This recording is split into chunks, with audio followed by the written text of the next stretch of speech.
We're going up and down, over and over, over and over. It's the same old thing.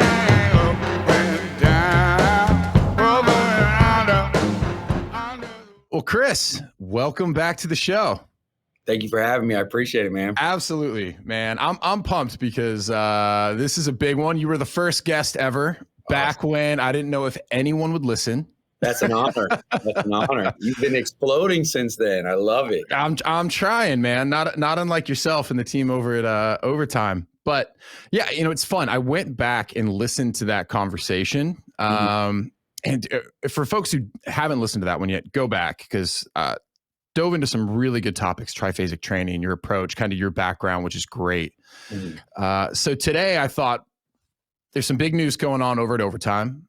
Elite Vertical Academy has been launched. Yes. I feel lucky that I'm able to take up some time on your schedule to talk about it because I think, as I said on the last show, right, I did the flight system, the previous program that you put out a few years ago, and loved it. Saw awesome results.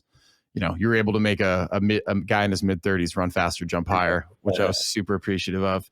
Yeah, so I'm kind of really excited to hear, with Elite Vertical Academy, what have you kind of been working on the past few years? Like, what's gone into this and why create this new vertical program? Yeah. So let's go down the rabbit hole. Which, by the way, before I forget, you have to remember outside of here. I want to give you access. Oh, we talked about it, but perks of the show. Anyway, you know what we should do, and I'll figure out how to do this. Admittedly, over the course of the pandemic, like that decathlon that I used to train for, it hasn't happened for 2 years. So I've kind of dialed back what I was doing with regards to like sprinting, jumping, training, and all of that. This would be like the perfect motivator for me to get back into it. So I'll if you're cool, then I'll document most of what I do. Absolutely, man. Awesome. Absolutely. And I know how hard you work and yeah, that would be exciting to see. Yeah, that'd be fun. That'd be really fun for me, for sure. So yeah, at the end of the day, man, basically since then it was 5 years ago, it was 2016. But really when I kind of got started on the vertical journey was when I started documenting everything, and I was like, I really want to go deep into this. I want to, walk the walk.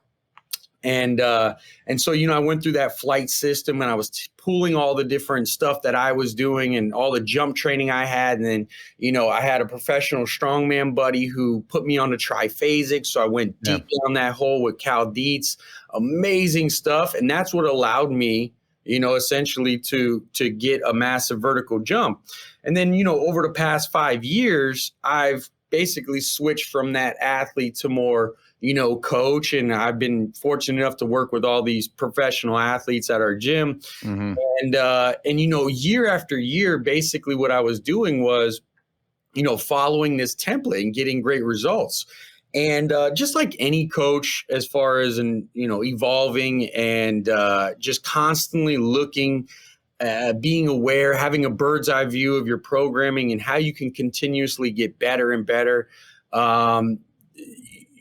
Through the experiences and being in the trenches, I have, like, I don't know if you can even see it right there. Oh yeah, here we go.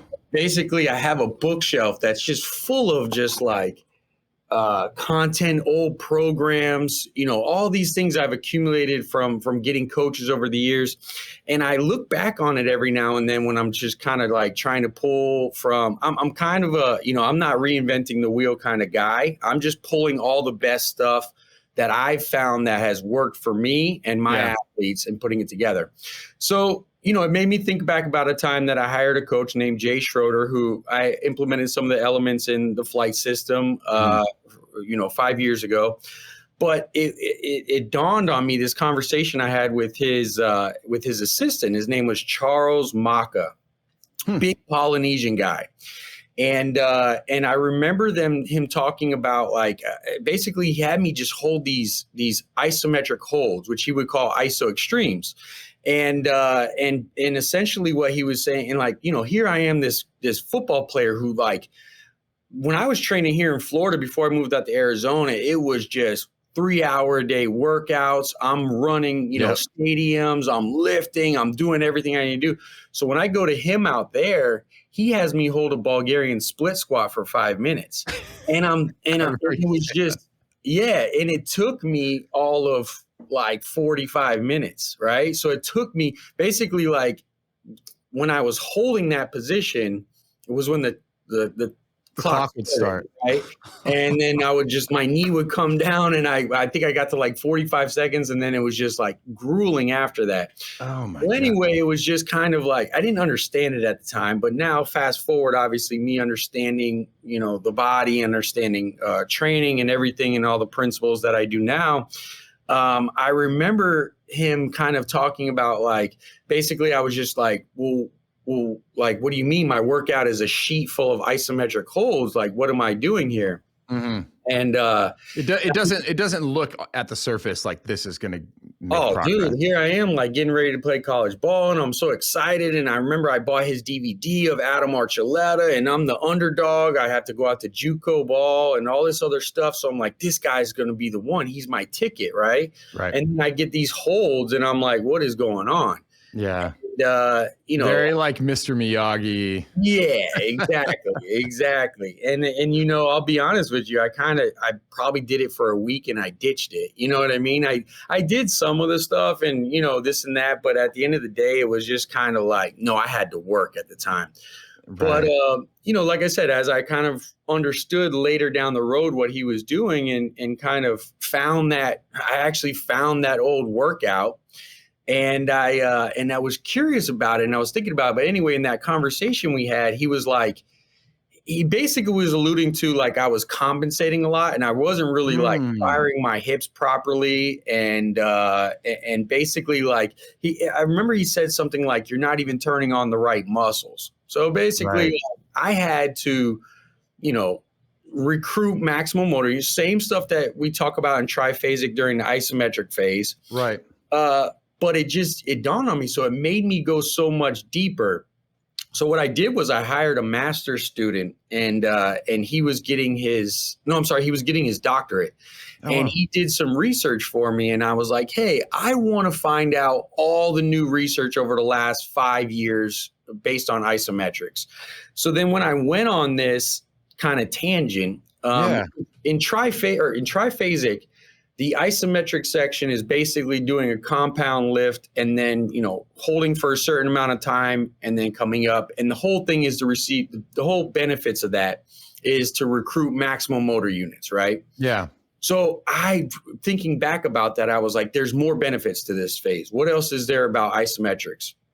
So when I got deeper into it, I started obviously seeing there was a lot of benefits as far as tendon stiffness, as far as reducing compensation, like I said, really getting the hips firing, because it's not a high velocity movement. You're putting yourself in a fixed position and you're getting the right muscles to fire, right? The right patterns. And that along with recruiting maximal motor units. And so then when I said that, I kind of was thinking about this, and I was like, well, wouldn't that make sense if that was first? Because before we perform any kind of dynamic movement, don't we want to obviously reduce compensation, getting the hips firing? I'm specifically talking about vertical jump here. Okay. And don't I want to really increase my tendon stiffness? So I started thinking of this metaphor of a race car, right? And if you're building a race car, if I were to build a race car, metaphorically, I would want to start with the frame and the suspension, and then upgrade. You don't want to just go in and start adding a turbo and supercharger. The car's not going to be able to handle all that power. So it's like, I felt like a lot of people out there were just mindlessly kind of adding, jumps and training and plyometrics into their training without any really stressing. And so then it brought me back to the principle that Cal talks about in his book Triphasic, as far as block periodization. Mm-hmm. You have to stress that modality maximally to reap those benefits to then move to the next thing. So let's really focus on building that frame, increase the tendon stiffness, right? Reduce compensation, recruit maximally the motor units before we move to the pre-stretch and the eccentric phase, and then moving on to the propulsion. So that kind of was like the first aha moment. Yeah. All over the place. I'm just kind of this makes so much sense too. And the race car example is really a fantastic one. At least, you know, I can see it in my head because like, yeah, like you need to have like a sound chassis. You know what I mean? Before you start throwing these wheels and you try and blow it out. Exactly. You know, if the frame can't handle all the force that you're going to try and produce, well, then it could be catastrophic, right? There's injury, or, you know, you start, I guess maybe you're compensating because you can't like handle the force you're producing.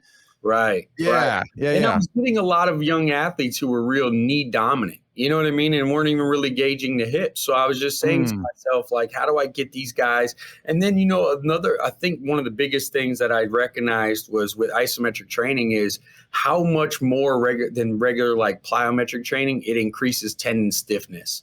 And isometric increases more than plyometric. More than plyometrics. And we found this study that was just like, I can't remember, it's in the manual, but it's just crazy the amount of percentage it increased more than just you know, these are regular plyometric exercise where you're performing the full movement. So I was like, man, like this really develops that base, like for us to really build on top of. Yeah. And that's really kind of, again, that aha, like, and then that's where I started going deep on like, all right, well, how do we stress this maximally? Because the other thing that made sense to me was like, you know, I said this in a video, but it's like, if I were to, you know, if I were to get $1 million, you know, for every pound of muscle I could put on in the next month or 2 months, 3 months, let's say, let's give it a little bit of time here. Yeah. I wouldn't be speed training or jump. Like I would be performing as many bodybuilding sessions in a day that I possibly could, meaning like you want to stress that particular modality as much as you possibly can. And that's really what kind of block is centered. One of the principles of block periodization is like, let's develop this frame. Let's stress the body isometrically as much as you possibly can to reap the benefits of that, to get, you know, the increased tendon stiffness, the reduced compensation, the maximum motor unit recruitment, so that your body's like fired up. You got a great frame to then take it to that next phase, which would be working that pre-stretch, that eccentric phase, and really teaching the body to then decelerate. And so am I understanding this correctly? That okay, because like when we spoke last time, right? Triphasic typically goes, and again, go back and listen to the first episode because you spent like a half hour explaining it. But so it usually goes eccentric, isometric, you know, concentric, right? So are you saying now that you're actually putting the isometric? Correct. Oh, wow. Yes. Thank you for clarifying. So no, this is great. I mean, isometric, concentric, and that's the way a movement is performed. Yeah. But if I broke it down by the benefits, and I said, what are we trying to do as far as building up an athlete? And that's why I used the metaphor of the race car. So I put isometric first. So we want to reap all the benefits from that particular phase before we go into more dynamic movement.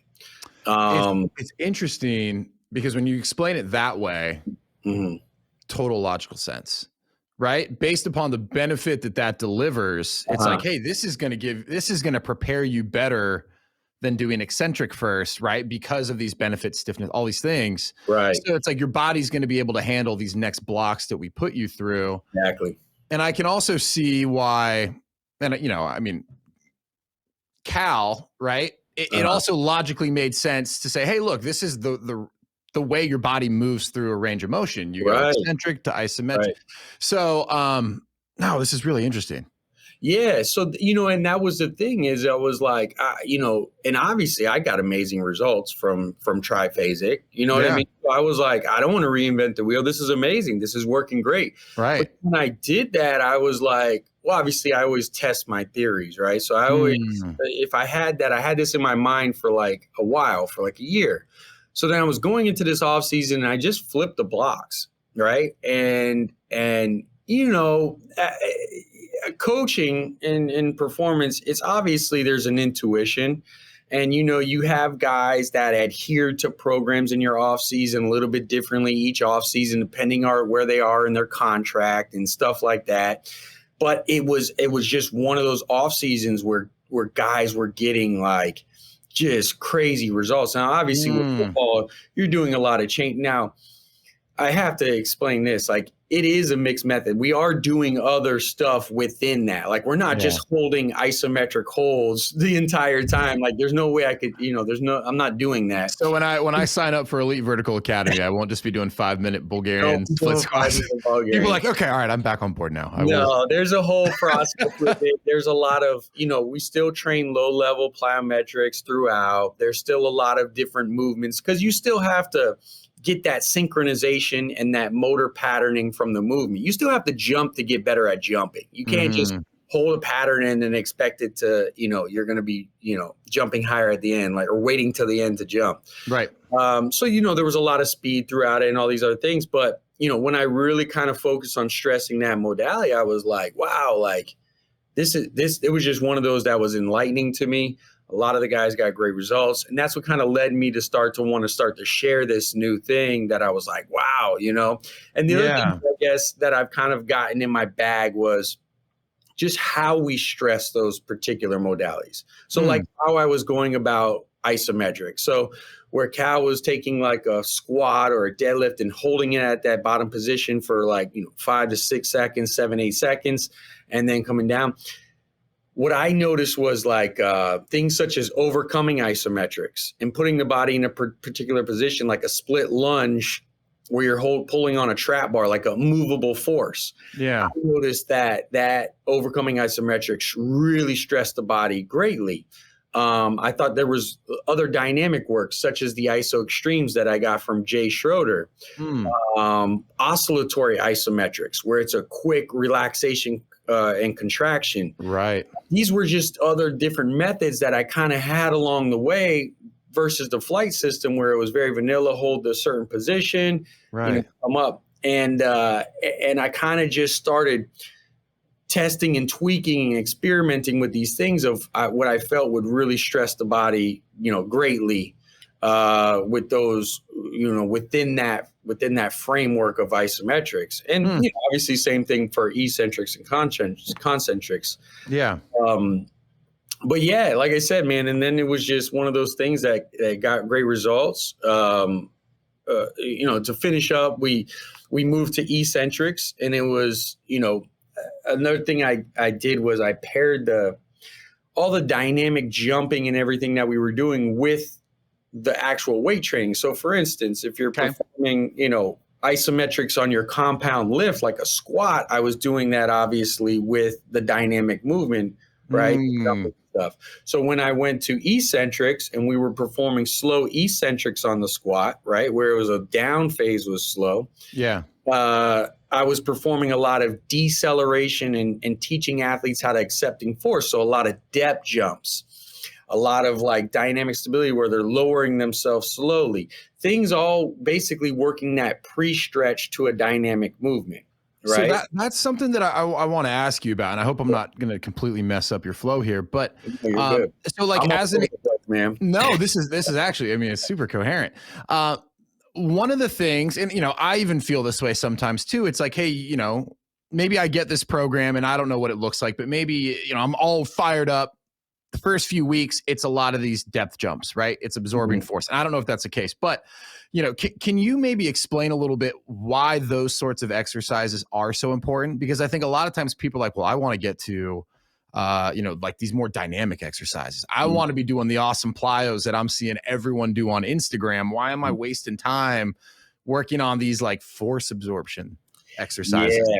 Yeah. Well, I mean, to speaking of the metaphor, it just goes back to that race car, right? If I draw an easy conclusion, you can obviously go really deep into the benefits. Like I was saying we talked about isometrics with the eccentrics, as far as the lifting side goes is basically working that stretch portion of the stretch shortening cycle where you're really trying to shut down the mechanisms of the GTO inhibition. But to get more like metaphorically, you're adding the brakes onto the race car. Right.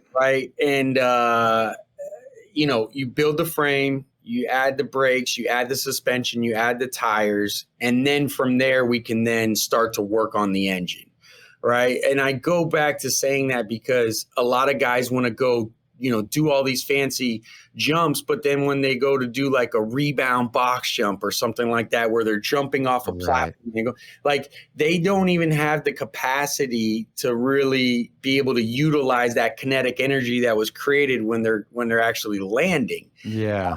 They don't have that strength. They don't have that tendon stiffness that they were supposed to get from the isometric phase. Right. Now they can't even transfer that to be able to utilize that kinetic energy.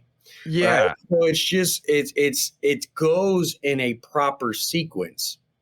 Well, go ahead. No. And I was just saying, it's just like any dynamic movement, there's a sequence to it. Right. And it was just one of those things to me that really made sense, theoretically, and then obviously it's backed by experience, by actually testing out. And it again, it was just one of those things that I realized, and I was doing wrong when I did flight system, because I just started jumping, right? And it was just jumping and lifting and doing all these things. But then when I actually took a step back and was like, start from the foundation. If I'm building a house, you want to lay that platform, that concrete floor first before you build up, right? Right. And you finish with the roof and putting all the bells and whistles on your house. So, it really takes that proper sequence if you want to develop an elite vertical jump. Yeah. And I can't remember who told me this. But it was kind of eye-opening. It's like, hey, why do you think there's this massive influx of like ACL injuries and tendon injuries in athletic populations where there used to be none, like women's sports, right? I don't have the statistics in front of me, but someone was basically like, look, like the way a lot of these programs are structured, like they're getting these athletes really strong in just like kind of one phase of motion, or it's like just, concentric. Just push. So then they're going and like they're moving faster. They're carrying more weight. They're making cuts with more force. But to your point, it's like they never trained the brakes.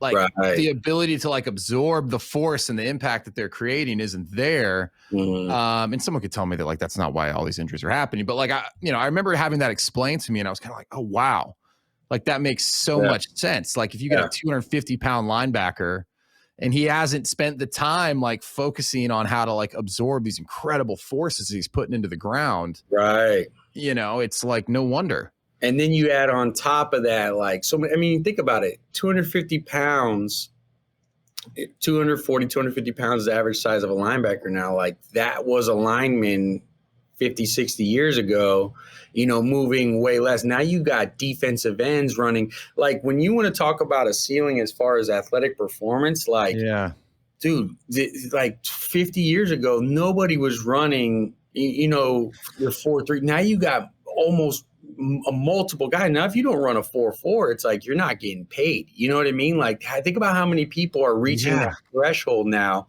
Just performance and evolution, like so many guys are, because so much money is behind it. So now you have so many different guys being able to do that. You add that to obviously the turf, right? The influx of turf, like now every single field is on turf.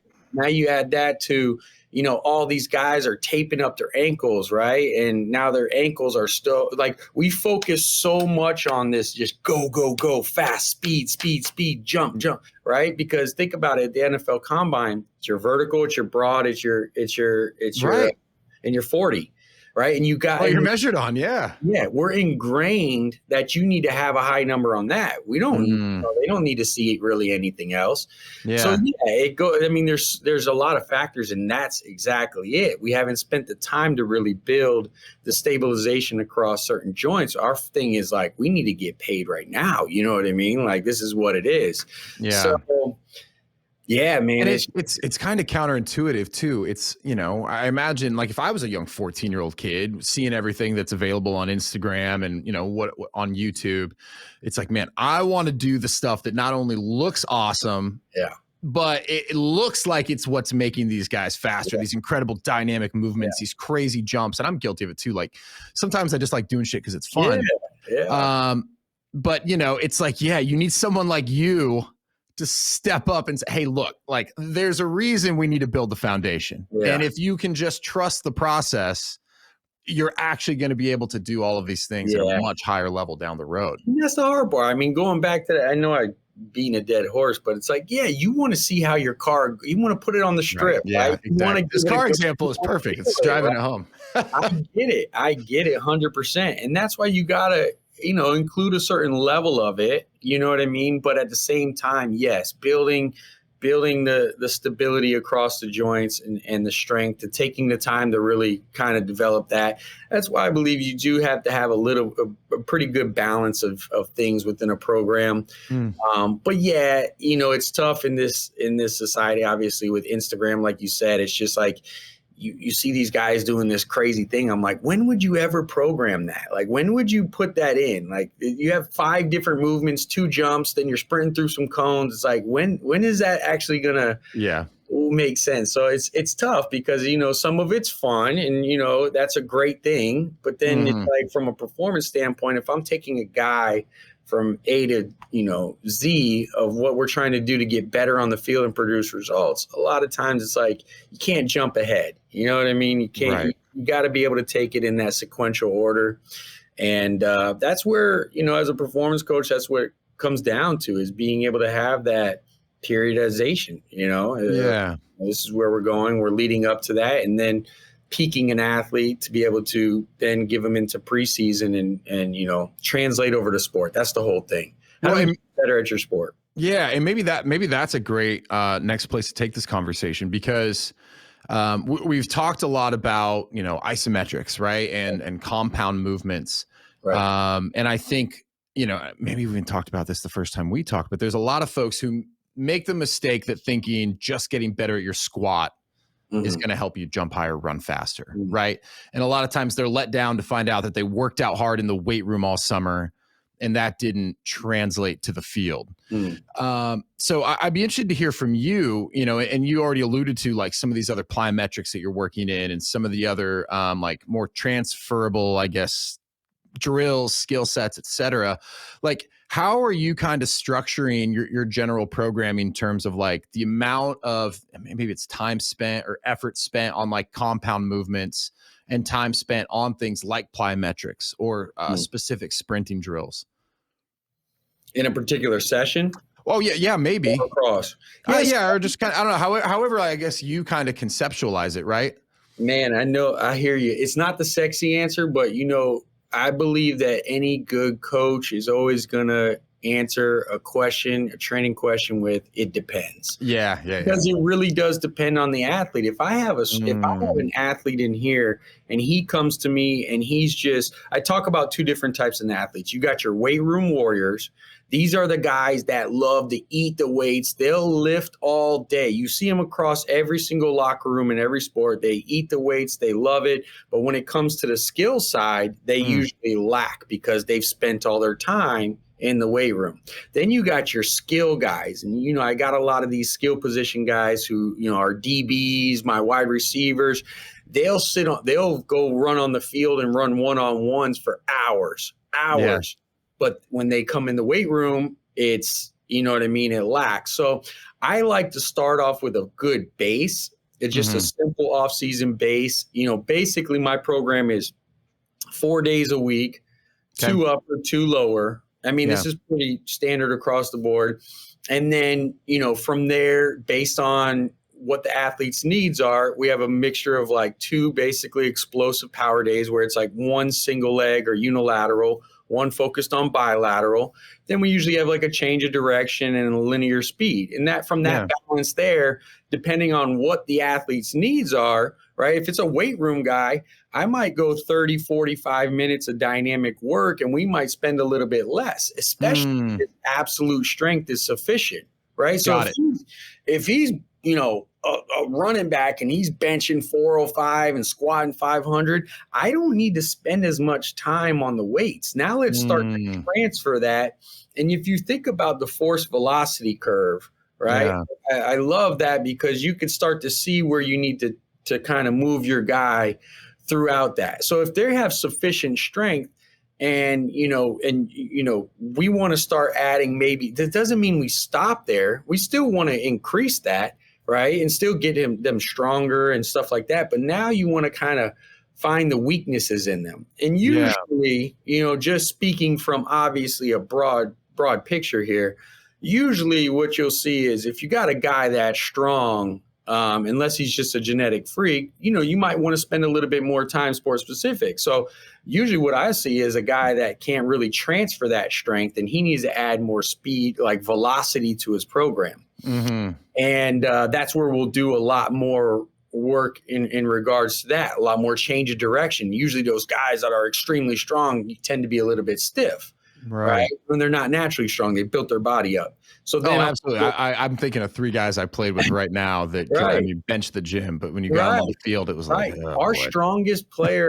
in Arizona, I remember he was like benching 500, but he didn't even see the field. Exactly. He didn't even see the field. It's like, what, you know what I mean? Like, you work all that, but so he should spend a little bit more time on that sport specific, a little bit more time on, the performance side of things. And one thing that you said that I think is really critical, and I think, again, young people who are listening or people who have a performance-based goal, it's like that understanding of what is a sufficient amount of strength to do what you need to do is really important, right? Like the example, the guy who can bench 500, like, didn't need to bench 500 to be effective at his position. He probably could have benched 400, spent more time, sport specific or flexible or whatever it is, and been a better athlete as opposed to a better power lifter, Absolutely. That's why I tend to think of guys. I mean, that's why I think a performance coach is so important to athletes, because you need somebody to give you that feedback. What you're good at already, you're already good at. So if it's benching 5, like you obviously are good at it. Like, I need to find that weakness, that link in your game. If this is what you're trying to do, you're trying to be a defensive end, right? And you could bench 500. I'm not trying to spend time on that chain that's the strongest link in that chain. I'm trying to find the weak link. Let me watch your game film. Let me watch you move. Let me see your lateral change of direction. Let me see how you bend. Those are the things that I want to see to basically develop a compass around that athlete of what direction I want to go. Yeah. Anytime that I get an athlete in, I do a full assessment and I do a needs analysis. And my biggest thing is I interview, with a lot of these higher level guys, I interview their coach, I interview their position coach, their strength coach. Maybe so I kind of try to find what is it from a performance standpoint, what can we really focus on? I always tell the story. I was working with a high-level shortstop, and, at one time, the director of player development was like, we need to find out if he's a shortstop or if we're going to move him to a different position. It's a big thing in baseball. Mm-hmm. And, after having numerous talks, we sat down and, the athlete was like, no, I'm a shortstop, So one thing that we needed to focus on was increasing his range. Your range as far as, at short. And that was the thing that we focused on that offseason. And I always go back to the story about LeBron James when he lost the finals against the Dallas Mavericks. They played big on him, and he didn't have a post game. Mm-hmm. So that offseason, he went and he hired like Akeem Olajuwon. He hired like all these big guys. And basically, he just developed his post game bag. And nobody can take that from him ever again, because that offseason, he maximally stressed one particular modality. And he had that, and he has that. And you still see him. If he needs to pull it out, he still uses it. And it's like those things that, from, again, programming for an athlete, you can have all these great things you want, but from a coach's perspective, you just got to have a bird's eye view on where you want to take that athlete. My thing is what you're already strong at, I don't want to spend a lot of time on. That's not what you're paying me for. You're paying me to find the weak hole in your game and maximally stress that. So then when you go use it or see it on the field or on the court, you have it now. Yeah. But I'm just trying to do it from a physical perspective. What's so cool to hear, and I'm thinking too, like often an athlete, an individual is not aware of their own blind spots, right? Mm-hmm. Or we're not very good at objectively assessing like what we're good at, what we're not, and I don't know who the shortstop is, and I hope he's become a fantastic shortstop, but like maybe the conversation could have been like, hey man, you're a much better second baseman, and like talking to your coach. So what I think is really interesting is that you take the time to talk to the player development, their coach, and get a broader understanding of not just, hey, what are their weaknesses, but what I think if anyone's listening and you have a coach, do this for yourself. Like, go ask, like, hey, what do you need me to improve at for me to get on the field? Right. Or for me to become all league, all state. Like, what do you think is the thing in my game that I'm currently not doing that I need to get better at? Because often, right, and I'm guilty of this, I think everyone is, it's like we like to focus on the things that we're good at. Exactly. You know, it's like a positive feedback loop. And so, you know, getting some objective opinions, I think it's so cool that you do that, because I don't know how common that is. Is that common? The performance coaches will do that, or is that just kind of like the way you operate? You know what? I don't know. Yeah. It's a question. I don't know. Shit. Maybe we should have kept that a secret. Well, I've been in the behind the scenes developing like a coaching program, and it's that I strongly talk about. And it's like, some guys are like, well, how did this guy go from this to doing this? And I'm like, I guess on the outside, it might come across as a miracle worker, but all I'm really doing is taking a bird's eye view to the actual athlete. Like, I'm not extremely rigid. You have to look at an athlete when you're training an athlete. You can't look at it in reps and sets. You have to look at it as stimulus and stress, right? So you have to constantly look at, like, if I have this pool of work, and that's all the stress that I can apply to the athlete, like, what stimulus am I actually adding to that, which becomes the stress, right? You know, if you only have like 24 hours in a day, right? We talked about time management. Yeah. If you only have 24 hours in a day, how are you using that time? Well, if you only have 24, metaphorically, you know, stress, how are you using that? What stimulus are you using in that, right? So I kind of just look at an athlete like that, as opposed to, got to do your bench press, you got to do your squat, you always have to go back to, how are we making, those are all just tools. Those are all just tools, right? So if I'm a construction worker, these are all just tools. I don't know what the job might be, right? But if you're a coach and all you have is a hammer, everything looks like a nail. Yeah, right? I love that. Right? So it's like, you got to have, and that through experience, it's just having, those different things. And I'll even tell guys, it's like, going back to that shortstop, it's like one of the things he felt weak on, that he kind of shot away from, was a backhand. So I was like, yo, just, you know what? Rep that this offseason 10,000 times. After you're done your field work and all that, every single time, take 25 extra, 30 extra, just that.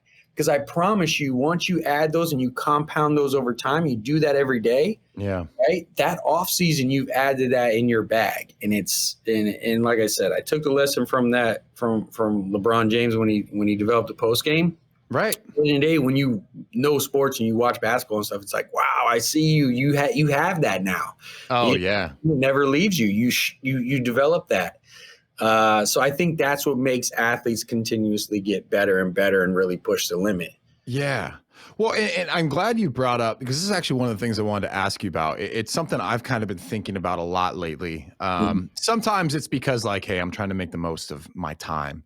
But this idea of stimulus, right? I think it could just be because I'm talking to really smart people. So I feel like the industry is moving this way, but like you said it a number of times, like, it's about the stimulus, it's about the stress. I guess two questions. One, as you're putting your athletes through these programs and you're there and you're able to watch them, how are you kind of measuring when someone is getting the adequate amount of stress or stimulus, as opposed to too little or too much?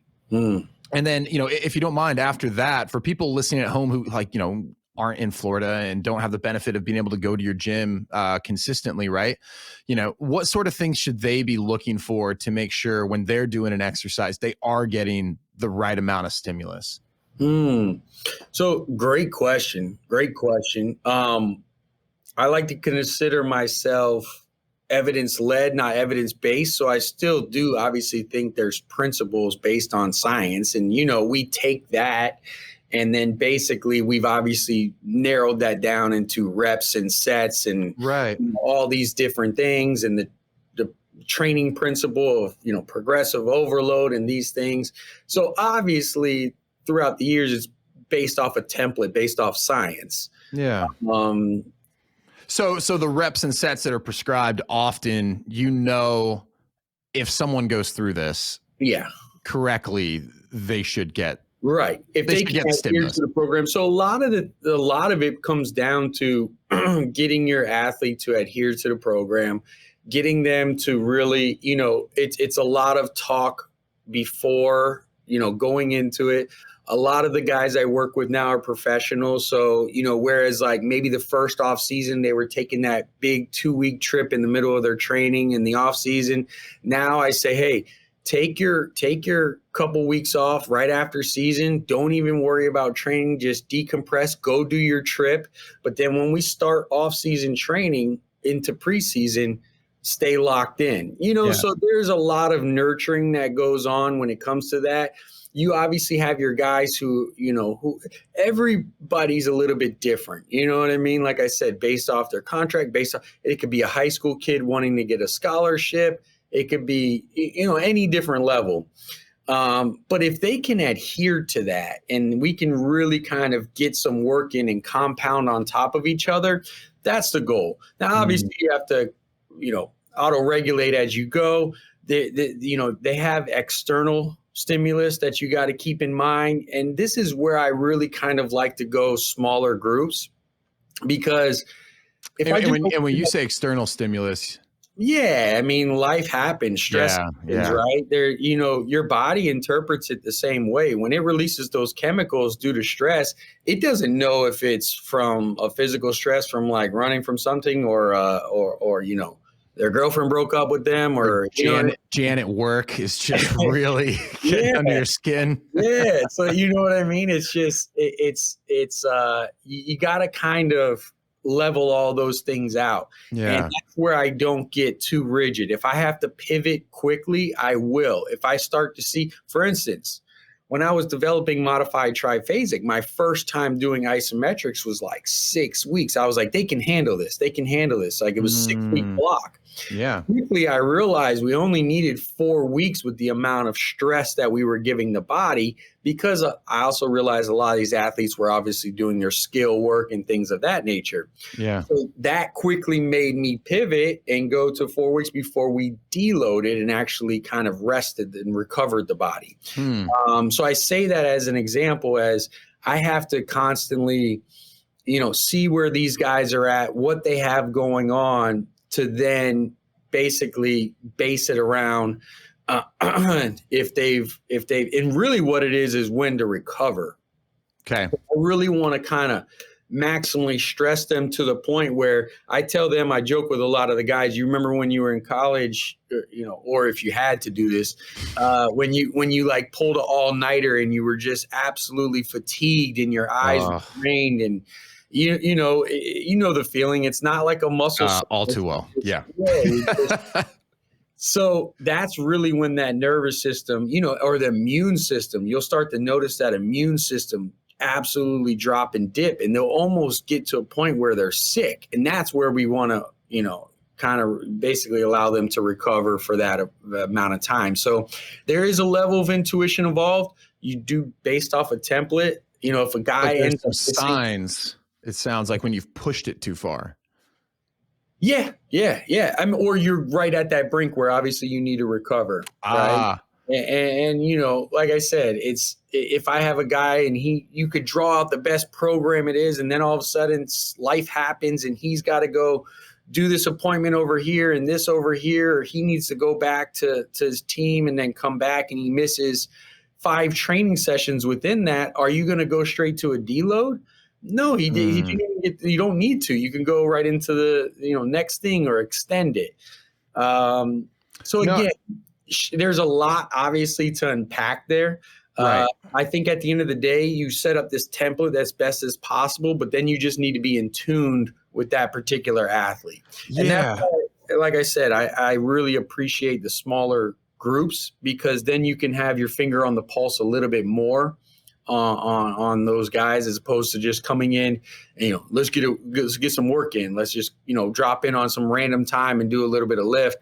Like, you're not really getting anywhere. So I kind of like to avoid those and try to stick with hey, you're coming here. This is the 3-month. Give me that time. Give me that space. I need you to lock in. So a lot of it becomes the other side of coaching, which is you're not just coaching on technique of, an exercise. You're coaching them how to approach their off season, how to approach every training session, how to approach their eating, how to approach their recovery outside of here, so that we can actually maximize and optimize you this off season. Yeah, that makes sense. And I've talked about this a little bit in the past, but there is like a certain set of the population that will just work themselves to death.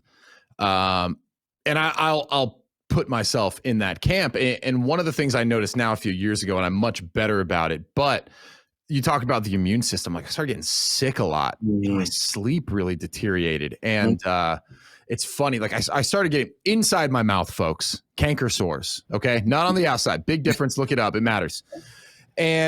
But I started getting these all the time, and it can be a sign that, some people just get it. Sometimes it's a sign that you're really sick. And when I was really starting to train the first time for this decathlon, I was, boom, boom, boom, boom, working hard every morning. And man, I was like, what is going on? And it, finally, I don't know, I read some book, or maybe I listened to you, and I was like, oh my God, like I've pushed myself way too hard.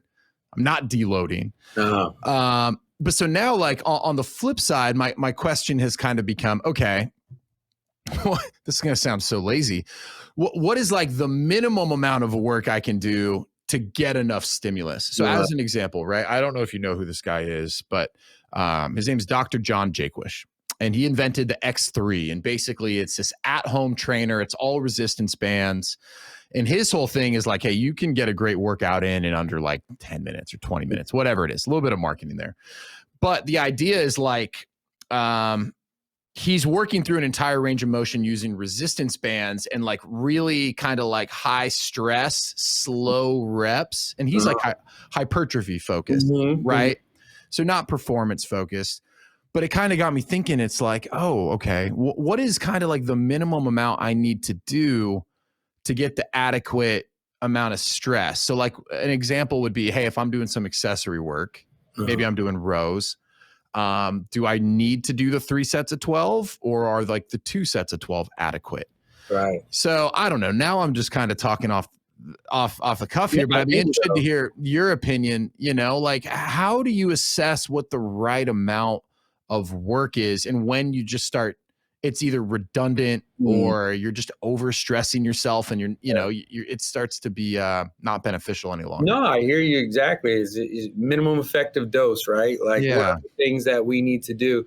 I like to obviously take a balanced approach, because you want to look at the body as a whole. So it's like, if I want to increase, you just want to balance certain things out. For instance, like as an example, like, you're benching versus you're pulling. Everybody wants a bench press, right? All my athletes bench, you know what I mean? It's a big, huge thing, right? Guys want to come in, that's the number they want to do. You know how it's like a rite of passage in high school. Like, I'm gonna do that. But it's like what leads to that is like they don't pull enough. So it's like, some of these guys that have that, I base it. It depends on the athlete. I know I hate to go back and say that, but it really depends on that, because I might spend very little time on certain things on an athlete, but they're going to be incorporated so that we can balance the body out. Just so you don't develop proper imbalances. And now, obviously, again, you have to look at the athlete, right? Baseball athletes are very pattern overload. They perform the same motor pattern over and over and over again. Thousands of times. Exactly. Yeah.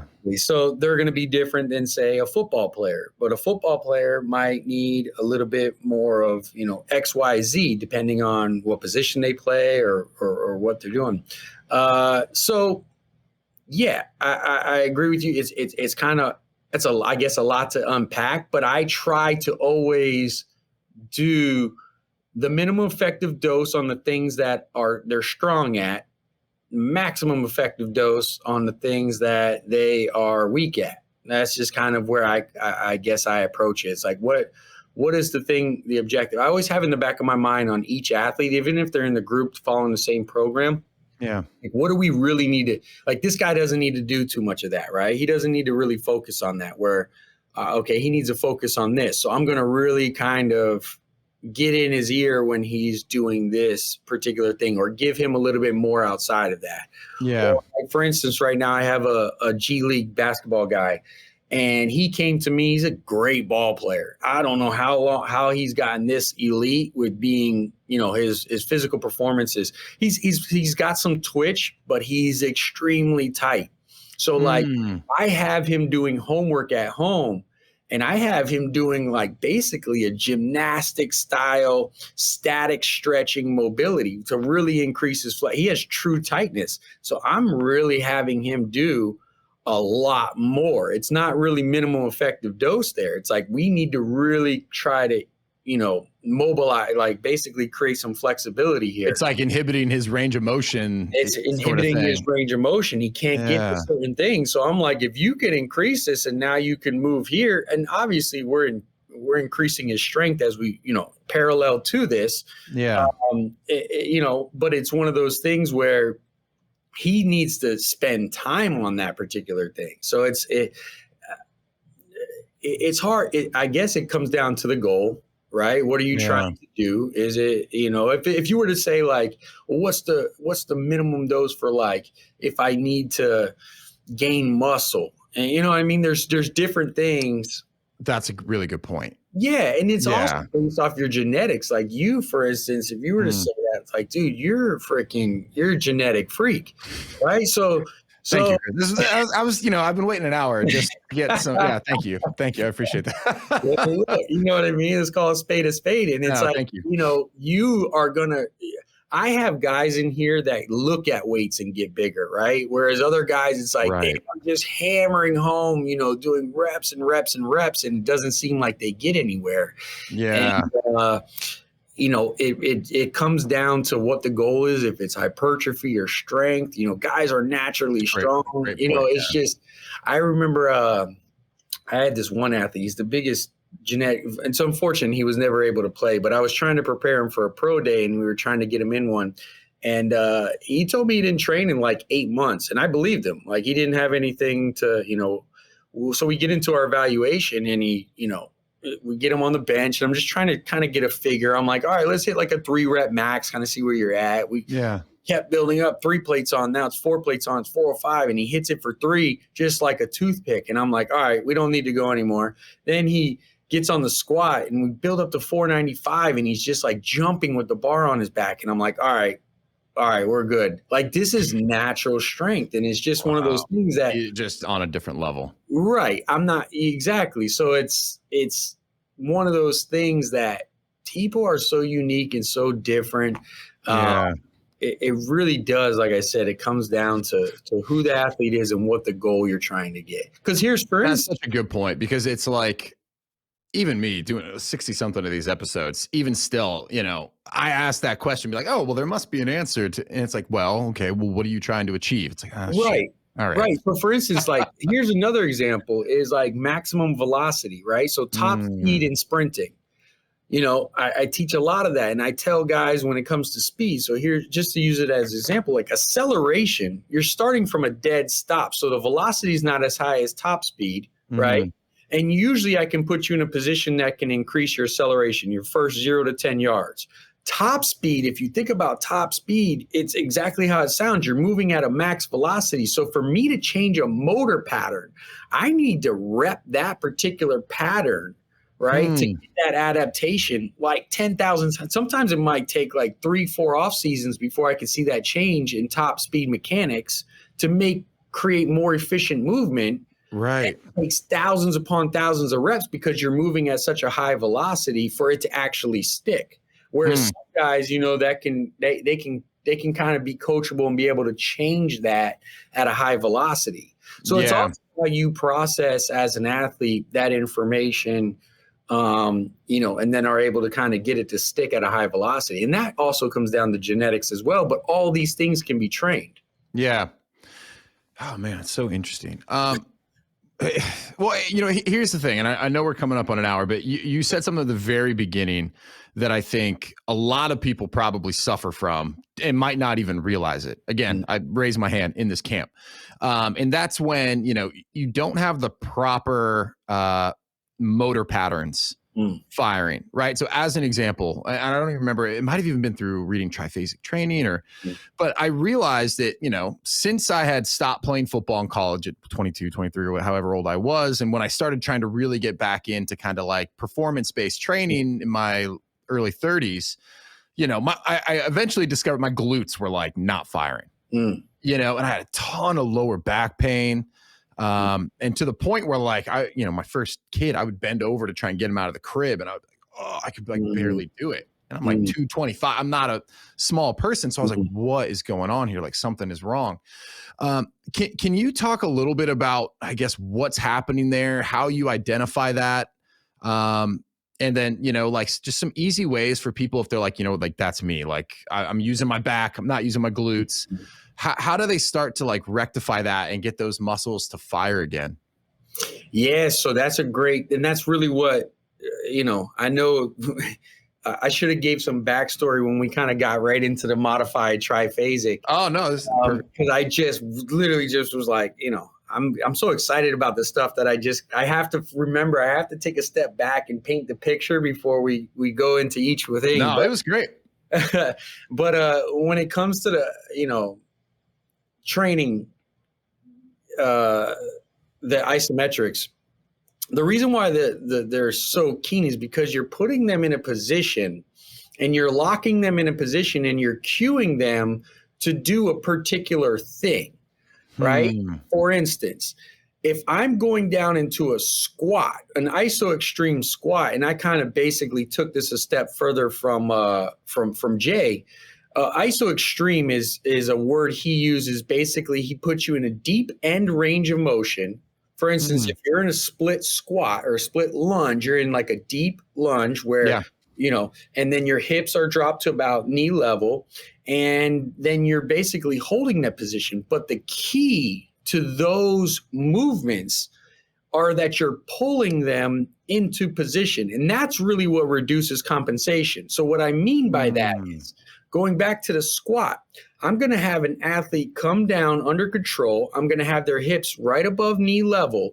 And then once they get into that position at the deep end range of the squat, right? Yeah. I'm going to have them try to pull or screw their feet into the ground. And I try to tell them, think about if you're on carpet, think about ripping that carpet apart, like trying to tear it between your 2 feet.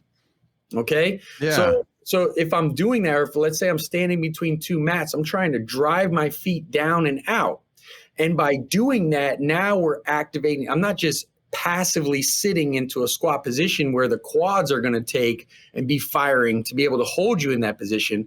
I'm actually firing my hips. So every time I do this, so when I'm doing that now and teaching them to sit in that, now I'm engaging the glutes and I'm firing them up, maximally. Right. So and that is different, right? Because again, if someone just got a hold of your program or they saw one of your videos and they went and tried to do an isometric hold, they could just be passively sitting and be like, why am I not getting better? And it's like that little, I mean, again, that's the importance of coaching. But like that little like mental cue, it's like, no, you need to be, you're static, but like it's firing. Exactly. And then in that lunge, your front leg is pulling back and your back leg is pulling forward, almost like you're creating like a scissor motion with the two legs. So instead of just sitting there and now your quad is holding that position, you're actively firing the glutes and hamstrings and then the hip flexor on the backside to pull into that position. Yeah. And that's when the clock starts. That's your actual work.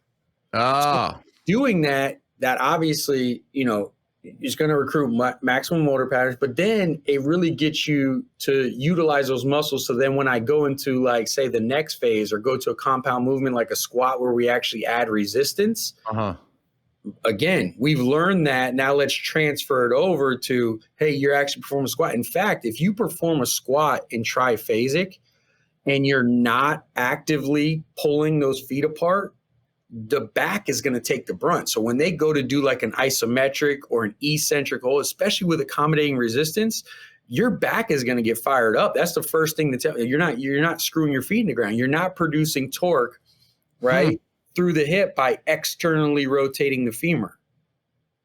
Yeah. So you're not driving right? You're not I'm driving. like sitting here. I'm like, man, was I doing this wrong? Do you know what I mean? You're not engaging the hips. All too many times we just go through motions, but that's why isometrics was so important, because when I say reducing compensation, it's teaching my guys how to properly engage the hips when they go to perform a hip extension movement. You get what I'm saying? So yeah, a lot of those were like really supporting and building that foundation of going to the next thing. So when you say engaging, we're using obviously the squat and we're using the hips because we've been talking vertical jump. But the body's, all we're trying to do is create efficient movement, right? And it's like, if our hips are the driving engine, it's like we want to get those firing to be able to then, move properly and efficiently the way our body is naturally intended to do.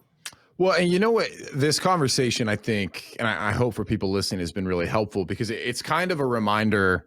There's so many layers to this, right? So many. I feel like I'm all over the place. No, I know, but it's like, hey, look, like, okay, even if you get the perfect program, it has all the right exercises, all the right reps and sets, the next layer down is kind of like, maybe I'm oversimplifying now, but like the way I'm thinking about it, it's like, man, okay, where is that stimulus coming from? How do I activate it correctly? So even just within like doing an isometric exercise, it's two different things, just holding a position. And then to your point, firing the muscles in the right way, or like pronating, and you know what I mean? Making sure that like you're developing the right motor pattern. So it's just, I hope it like encourages people to like go a level deeper, or think about the exercise in a different way. Like, when I go to do this, am I just going through the motions and thinking I'm getting better because I'm doing the right reps and sets? Or like, am I doing it the right way? Am I getting the right stimulus? Are there other ways I could tweak this?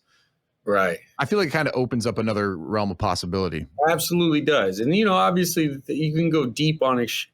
People can go deep on any single aspect of performance training. You know what I mean? I hate to say it, I'm going to contradict myself here, but at the end of the day, going back to your point, it's like, if you understand the principle of training, of just being able to add more stress and different stimulus progressively throughout it, you're going to get better. Yeah. You know what I mean? But if you're working with guys, and we talked about it with, like, as far as performance goes, it's like, are guys in 20 years going to start running, 4.1, 4.0, 3.9 40s? No, like but what happens though is that other population starts to continue to rise up. So what I see in 30, 40 years is more guys. You're going to get more guys running 4.3s, more guys running 4.2s, where it's going to be a norm. Right? And at the end of the day, we're talking about adding 1% across the board in multiple things. And you add all those 1% up, and they become, we increase by 15% this off season. So if you look at it like that, you know what I mean? So yeah, I do. Yeah, that makes sense. Yeah. Well, and I just watched DK Metcalf run like a 10.3 600 at a. You don't realize how impressive that is. He's like and he's 235. 235. And it was pretty cool. I just watched it. And so, number one, when they like pan out and they show all 8 lanes, and you see that he's like, 4 inches taller than everyone else. And I mean, literally, he looks every bit of 235 compared to these guys who are like 190. Yeah. And then to see him move at that speed, and you're like, okay, that is a true athletic freak. Athletic freak. And people don't also factor in the fact that, like, there's a level of conditioning of running the 100 meters. There's a level of like training and like coming out of the blocks. And now obviously it looked like he had some experience, but even moving efficiently, it's like these guys prepare their entire life for one race. And this guy's just hopping in and he's just raw speed. It's like, imagine telling that track athlete to go run a route. It's like not happening. Yeah. You know what I'm saying? It's like these guys work their entire lives on like, one particular thing. So of course they get better at that one particular thing. Like I have guys, that's why I say there's a difference between game speed and linear speed. Because I've worked with the track athletes, and I worked with one recently. He's a 100-meter, but like he could probably beat my fastest football player.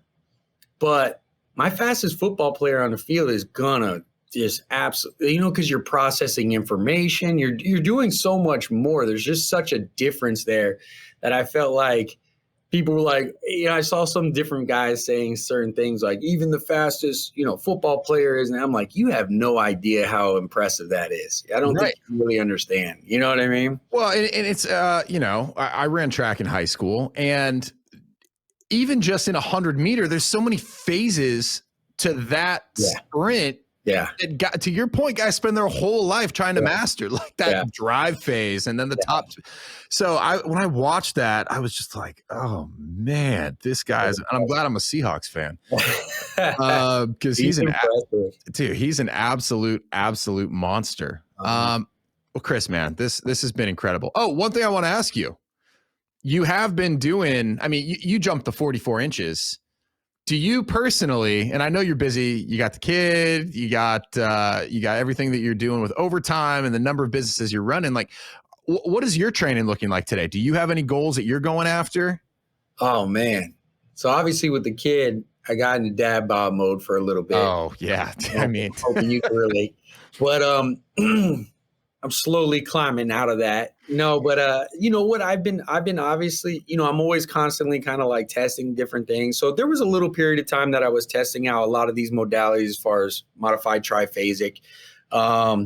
Beyond that, man, I've just been really playing with a lot of minimum effective dose training. So I've been playing with a lot of total body. And a lot of total body science has been coming out and stuff like that. And I've been kind of paying attention to a lot of that as far as like hypertrophy and strength goes. Oh, okay.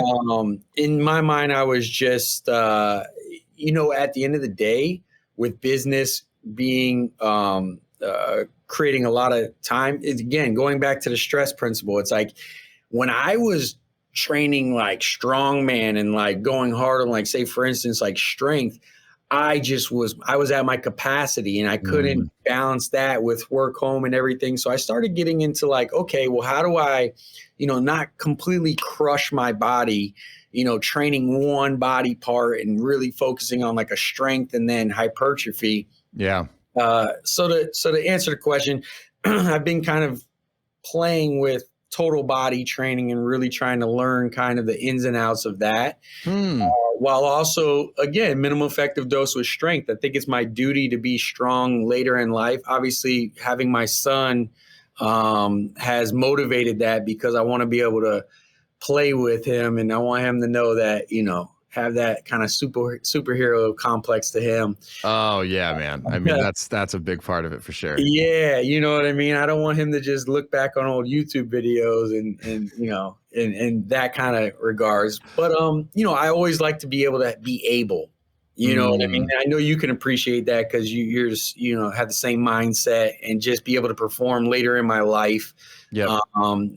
This is the machine we've been given, I want to treat it right. So I want to continuously kind of learn different things. And I've always used, dating back to when I playing days, it's like I've always used myself as like the guinea pig to a lot of the different theories and stuff I have. And I think this is one of them, because I kind of came out with that athlete built series. Yeah. Where it was like, train, still be able to perform later in your life and look like an athlete. That was the big thing is how do you look like an athlete? Well, there's certain, muscles you want to hypertrophy and stuff like that which I think is what so many people really want. Yeah. They see DK Metcalf and they're like, well, can you help me look like that? Because I think that guy does really well at the bar. And that's the direction I would like to go. So I completely hear you. Yeah. So this is very interesting to me. Yeah. So, my thing was going back to what you're saying is just I've been kind of playing and putting together and meticulously kind of seeing from a total body perspective how I can still get that kind of same feeling as I was and just feel great and look great from an athlete standpoint. Still be able to go when I want to. If there's a kickball game at the barbecue, I want to still be able to, not worry about pulling something. Right. But also at the same time, not kill myself because I came from, we talked about it. We both played ball. It's like when you're in it, when you're in an off season, like that grind and everything, like I just can't right now manage that with the businesses and the home life, and one has to falter, right? So I'm kind of on this mission to kind of find like a 3, 4, 5 day a week kind of total body, get in, get out, and, you know, be able to, you know, work with what we have as far as time given, but still get the same kind of benefits. So I mean, we'll have to have you back on in the future. But I really want to hear how this works out. So for my mind, I've become much more conscious of longevity, and actually we have some really fantastic guests coming up on that topic. But that's what my next kind of, you know, I have some very short-term goals that I'm interested in. So I still kill myself in some ways, but long-term, my question is kind of like, hey, how long can I keep this up? Right? Maybe not needing to operate at this crazy high level that I'm at in some respects, but like, how do you maintain a really high level for a really long time? And I'm encouraged when I see the incredibly fit 60-year-old, right? Yeah. Or the 80-year-old who like just went out and did his triathlon, or I see the blueprint that some people, and a lot of it might be genetic, but I think we're getting to a place where a lot more people are going to be able to do it. It's like, how do you live a life where, you know, you get to do everything you want with your kid, and then with your grandkid, you're still out there throwing the ball around. Yeah. You're still playing, you know, that is like my next kind of goal. So it's like, how do you find that happy medium of maintaining a fairly high level, but being able to stretch that out over, you know, decades? Yeah, absolutely. I think this, you know, this is going to sound, you know, I don't want to say esoteric, but just looking from a bird's eye view, I think that the hunger to want to do it is what's going to allow you to do it. Yeah. A lot of guys just stop, and a lot of guys are, you know, they kind of just don't do it. And I think just the wanting to be able to play with your grandkids, and the wanting and the feeling like your duty to stay stronger at the end of your life, and just committing to it, even when you have like rough times like this, and continuously like, okay, I'm not, you know, I'm not at my best, I'm not at my optimal. It's like you have your mindset of when you're playing days and stuff like that, but it's like being aware of that and wanting to do it, I think is what's going to drive you. The reason why I say that is because my grandpa was a superhero to me.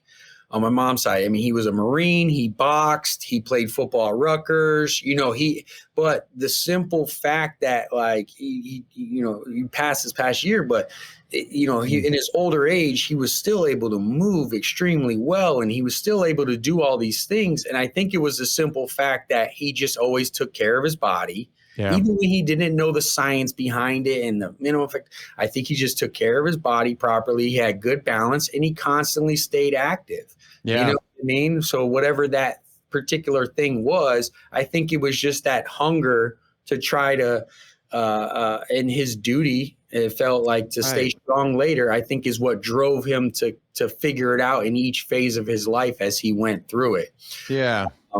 You know, so as long as you're not outdoing it and like like outdoing yourself and crushing yourself and creating injuries and stuff like that, that really you back, you're having that balance. You know what I mean? I think that's what's going to end up driving you to be able to do that for long term. I think what happens is guys hit a cliff and then just kind of don't care for a long period of time. And then they try and get back to care. That's when it's extremely tough to get back into things. And then, you know, it's usually a little bit too little too late. Yeah, no, that's a great point. And I had a summer school Spanish teacher who told me, if you stay ready, you don't have to get ready. And I was like, ready, you have to get ready. I was like, all right, well, that's actually pretty damn good advice. Yeah. Well, Chris, man, this has been awesome. I think folks are going to take a lot away from this one. So there's a lot of places. We talked a little about Elite Vertical Academy, but for people who want to follow you, where can I direct them? You know, depending on your outlet, you know, I'm pretty much on most of them. You guys are everywhere. Yeah.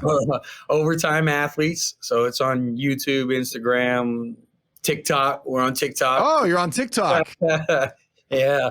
Staying with the times. Times, man. Trying to keep up with the times. I can't watch it, but talk about going down rabbit holes. Yeah. I remember at the beginning of the pandemic, we were like, what is this TikTok thing? And then 2 hours later, what happened? Like, I can't get into this. Yeah, it's crazy. It's crazy. But yeah, whatever your outlet is, Overtime Athletes, you know, we have a website as well. And, you know, I know we kind of touched on all that modified triphasic, but it's so much to unpack. I just came out with a full series on the YouTube channel, just kind of walking through each thing, walking through each phase. It kind of explains it a little bit deeper, obviously, because I was just trying to punch in where I was kind of developing all this and my mindset behind it. Yeah, I'll link to all that. Perfect. Okay, awesome. That'll be great for people. And yeah, man, you know, I'm around. Awesome. Well, hey, I'm serious. I will start doing the Elite Vertical Academy. I had so much fun and I saw such awesome results from the flight system. I can't wait to try this.